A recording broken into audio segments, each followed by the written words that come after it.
into some details during week 2 of Mountainscapes on how we want to frame.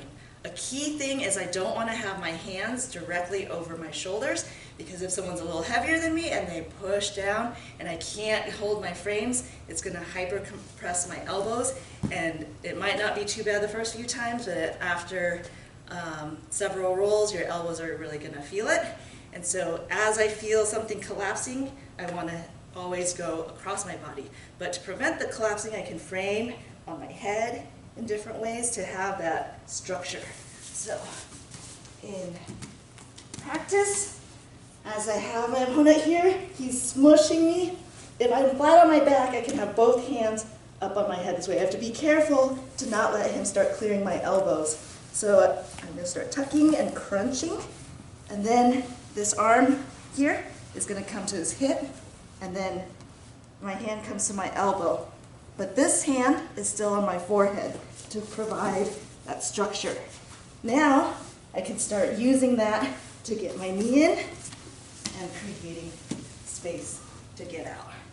This might be a very incremental process. If he's very heavy, it might take me a while. Just bump and wiggle, like Brandon says, bump and wiggle. Once I feel like I have a good frame on his hip and this elbow in his knee, my hand stays planted on my forehead. So now if he tries to collect this hand, go ahead, it's a lot harder, and it actually gives me the opportunity to get my knee in and start elevating him to continue my escape.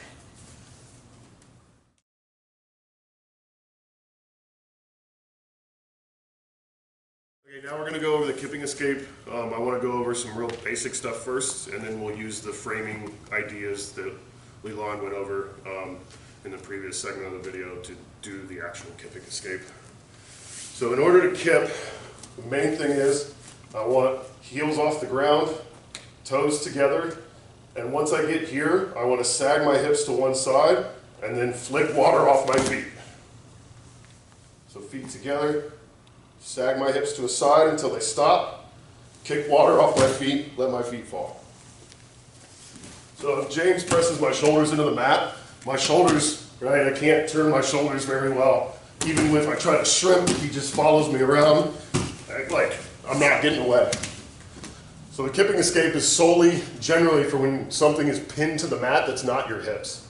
So again, I pick my feet up, I tilt my hips to the side, notice my shoulders won't move until I start to kip. So now we can, yeah, go ahead and go to the mount. So using Leland's frames with the same idea, pressing away. He's loaded, got my shoulders pinned, he can't feel my feet come up, and then I sag to the side, and I'm out.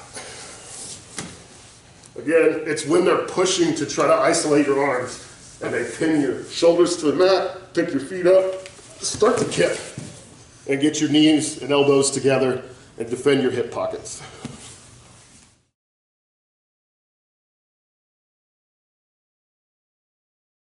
All right, we find ourselves in S-mount, which is terrible.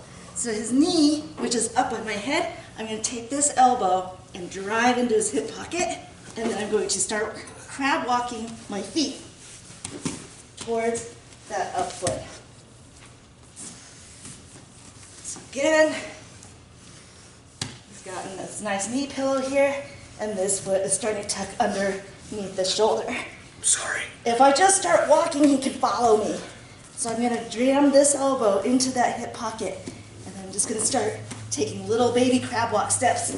And sometimes they'll just abandon, a lot of times we'll abandon and go to like a technical mount, and then at that point, I'm ready to get that frame in and start elevating with my knees. But if they don't switch to S-mount, elbow tight, start walking, walking, walking until they basically just fall out.